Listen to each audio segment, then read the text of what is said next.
Two of the most powerful men on Earth are at war. Not over trade, not over NATO, not over nuclear weapons, over a football banner. On one side, King Charles III, the British monarch, whose prime minister stood up in front of the world and said the Falkland Islands are ours, whose parliament demanded Argentina players be banned, whose government called it an egregious violation, whose Falkland Islands government wrote a formal letter to FIFA, whose 255 soldiers died defending those islands in a real war. On the other side, Donald Trump, the President of the United States, who sent his personal World Cup liaison Andrew Giuliani to say Argentina players have First Amendment rights, who was photographed smiling with Gianni Infantino at the trophy ceremony, who had already called Infantino during this tournament to overturn a referee's decision for an American player, who sided publicly with Argentina against Britain, King Charles's country versus Trump's country, at a World Cup, over a banner, over islands where people died in 1982, and FIFA is sitting in the middle of it, being pulled in two directions simultaneously by the two most powerful English-speaking nations on Earth, and having to decide which one it listens to. Welcome back to Robert's Football Talk. I am your host, and if you are new here, subscribe right now, because today we are breaking down the most extraordinary political clash in the history of football, the full Trump versus Britain story. The Falklands, the banner, the demands from King Charles's entire government, the White House defense of Argentina, and the question that FIFA cannot escape. Whose side are you on? Subscribe now. Zero coding. Let us go. Part 1. What Argentina did, and what it meant to King Charles's nation. Let me set the scene properly, because the Trump versus Charles clash cannot be understood without understanding what happened in Atlanta on July 15th. England versus Argentina, World Cup semifinal. England lose 2-1 in stoppage time. England players in tears. And 3 minutes after the final whistle, Lo Celso reaches over the advertising boards and takes a banner from Argentina fans in the crowd. He did not look for it. He walked directly to it. It was pre-planned, pre-prepared, brought into that stadium specifically to be handed to the players at this exact moment. Lisandro Martinez, Christian Romero, Nicolas Otamendi, all holding it up, grinning, waving, posing. Las Malvinas son Argentinas.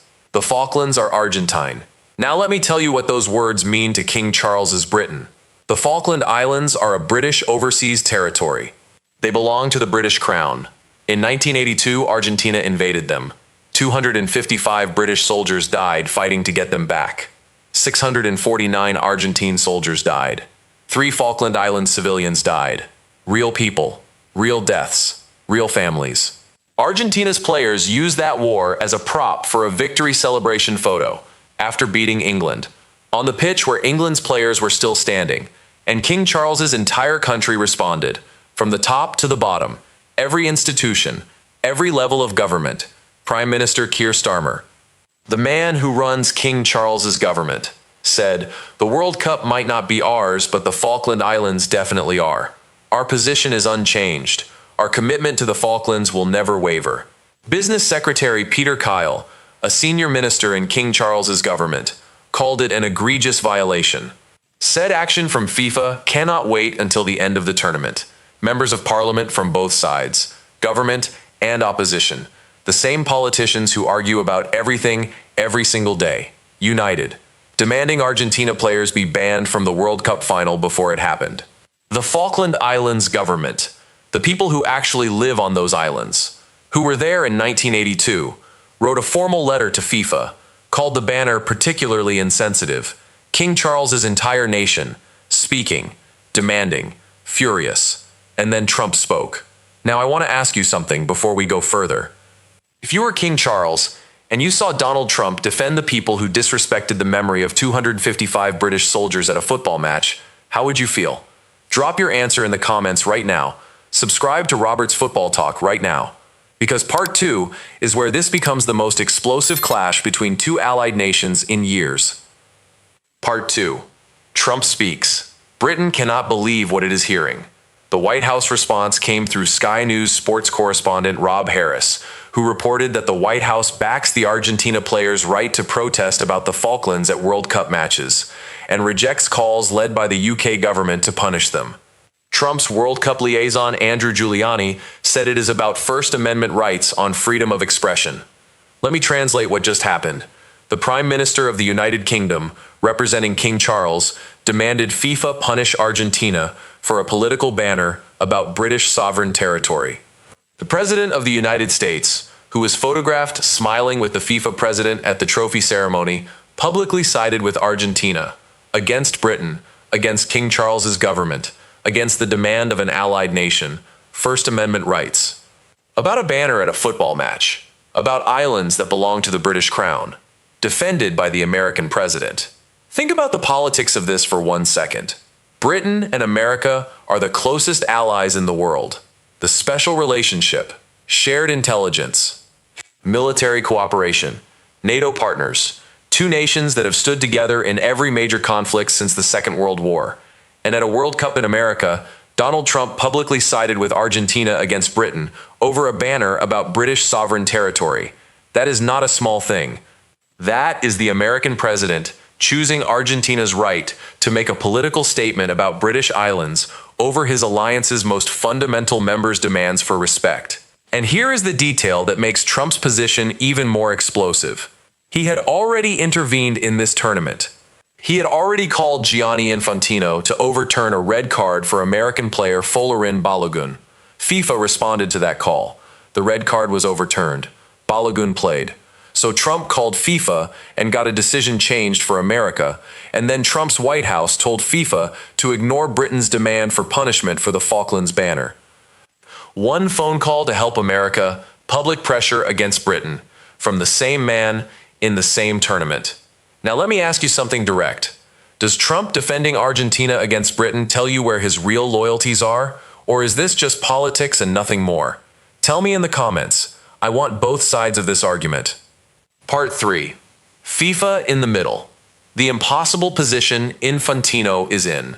Here is the situation Infantino is in right now, and it is genuinely extraordinary. Britain is pulling one way. The Prime Minister, the government, the Parliament, the Falkland Islands government, all demanding punishment for the banner. All invoking the Rodri precedent from 2024 when FIFA banned 2 Spanish players for chanting "Gibraltar is Spanish" about another British overseas territory. All saying apply the same standard. America is pulling the other way. Trump's White House defending Argentina's right to protest. Andrew Giuliani invoking First Amendment rights. The most powerful political figure in the host nation of this World Cup, publicly opposing Britain's demands. And Infantino, photographed with Trump at the trophy ceremony, already having responded to Trump's phone call about Balogun, already having written Argentina a friendship letter while they were under investigation, already having had his face go viral for looking devastated when Ferran Torres scored. Which way does Infantino go? Which power does he listen to? The British Crown, whose territory was disrespected? Or the American president, who was smiling next to him in the photograph at the awards ceremony? That is the question, and it is not just a football question. It is a question about whether FIFA is genuinely neutral or whether it bends to the most politically powerful presence in the room. Britain has the precedent. Rodri was banned. Morata was banned for chanting about Gibraltar. A lesser act than holding up a physical banner and posing for photographs with it on the pitch. America has Trump, and Trump has already proven at this tournament that his phone calls to Infantino produce results. The FIFA Ethics Committee investigation is ongoing. The banner charge is part of the formal proceedings. The decision is coming. And the entire football world is watching to see whether King Charles's country or Donald Trump's country wins this particular argument. Part 4. The precedent. The rule. The decision that FIFA cannot escape. Let me give you the legal framework that makes Britain's case so strong. Article 34.3 of FIFA's 2026 World Cup rules explicitly prohibits players from displaying any political messages or slogans before, during, or after a match. After. The word is there. The banner was displayed after the final whistle. Still prohibited. 2024. UEFA Euro. Rodri and Alvaro Morata, both banned for 1 match each for chanting "Gibraltar is Spanish" after Spain won the tournament. Gibraltar is also a British overseas territory. Same situation, different tournament, same rules. FIFA applied them. Argentina's Lo Celso, Martinez, Romero, Otamendi held up a physical banner, posed with it, laid it on the pitch. Multiple players involved, more visible, more deliberate, more documented. If FIFA applies the Rodri precedent consistently, multiple Argentina players face match bans from World Cup matches. Not fines, bans from the 2030 World Cup. Britain is demanding that consistency. Shadow Business Secretary Andrew Griffiths said it directly. FIFA in the past have fined Britain for wearing poppies on their shirts and suspended Spanish players when they called for Gibraltar to be part of Spain. So action this day from FIFA, whether it is fines or suspensions. This cannot wait until the end of the tournament. The precedent exists, the rule exists, the evidence exists on camera from every angle, multiple players, a physical banner, planned in advance, executed deliberately after beating England. The only thing standing between that evidence and the Rodri-level punishment is the question of whether FIFA listens to Britain or listens to Trump. Part 5. What comes next? And what it tells football about who actually runs this sport. Here is the verdict that this entire story is building toward.